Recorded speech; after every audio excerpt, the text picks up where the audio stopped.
या मेधां देवगणा पितरश्चोपासते तया मामद्य मेधयाग्ने मेधाविधम कुरु स्वाहा।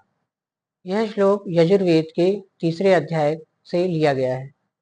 इसका अर्थ है, विद्वान तत्वदर्शी तथा आत्मज्ञानी जन जिस मेधावी बुद्धि के द्वारा संसार में कर्मों का संपादन करते हैं, हे ईश्वर, हमें भी वह मेधा बुद्धि प्रदान करे। बुद्धि को हम अनेक नाम से जानते हैं, चतुराई, होशियारी, अक्लमंदी, दूरदर्शिता, सूझबूझ आदि। आमतौर पर हम मस्तिष्क बल को ही बुद्धि कहते हैं। जिसके अंदर जितना अधिक मस्तिष्क बल, हम उसे उतना ही अधिक बुद्धिमान मानते हैं, जबकि यह बुद्धि की बहुत सीमित परिभाषा है। क्योंकि कई बुद्धिमान देखे जाते हैं जो धोखेबाज, मक्कार और बदमाश होते हैं। समाज में वो इस तरह के कार्यों में लिप्त होते हैं। इसे यह एक निकृष्ट बुद्धि है। हम ऐसी बुद्धि के लिए भगवान से प्रार्थना नहीं करते। संसार में सफल होने के लिए, सुमार्ग में चलने के लिए बुद्धि हमारे लिए अत्यंत आवश्यक है। बुद्धि यस्य बलम तस्य, जिसके पास जितनी बुद्धि उसके पास उतना बल। हम भगवान से, परमपिता परमेश्वर से प्रार्थना करते हैं कि हे भगवान, हमें ऐसी बुद्धि प्रदान करे जिससे हमारा मन निर्मल हो, जिससे हमारे अंदर सद्गुण विकसित हो, जिससे हम उचित अनुचित, नीति अनीति में भेद कर सकें।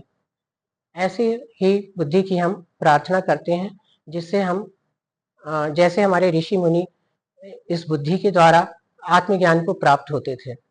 मेधावी बुद्धि में हमें धन, यश, सुख सभी कुछ प्राप्त होता है। वह हमारे सभी कर्मों को शुद्ध करती है। गायत्री मंत्र में भी हम धियो यो न प्रचोदयात् बोलकर मेधावी बुद्धि के लिए ही प्रार्थना करते हैं। हम प्रार्थना करते हैं कि हे ईश्वर, हमें ऐसी बुद्धि प्रदान करें जिससे हमारा अंतर्मन निर्मल हो और हम काम, क्रोध, लोभ, मोह जैसे अहंकार जैसे विकारों से हम बच सकें। मेधा ही हमारे आत्मबल में वृद्धि करती है और शक्ति प्रदान करती है। ये मेधा ही हमें शक्ति प्रदान करती है, जिससे हम परमपिता परमेश्वर को प्राप्त करने के लिए उच्च आत्मज्ञान की ओर अग्रसर होते हैं और जिससे हम परम आनंद की प्राप्ति कर सकते हैं।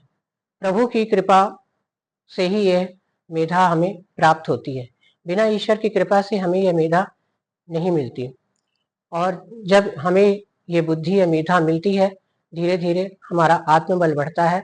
और जब हमारा आत्मबल बढ़ता है, तब हम बड़े से बड़े कोई भी काम कर सकते हैं। यहाँ तक कि हम अपने अंदर भगवान का साक्षात्कार भी कर सकते हैं और उस सच्चिदानंद के आनंद, परम आनंद को हम प्राप्त कर सकते हैं।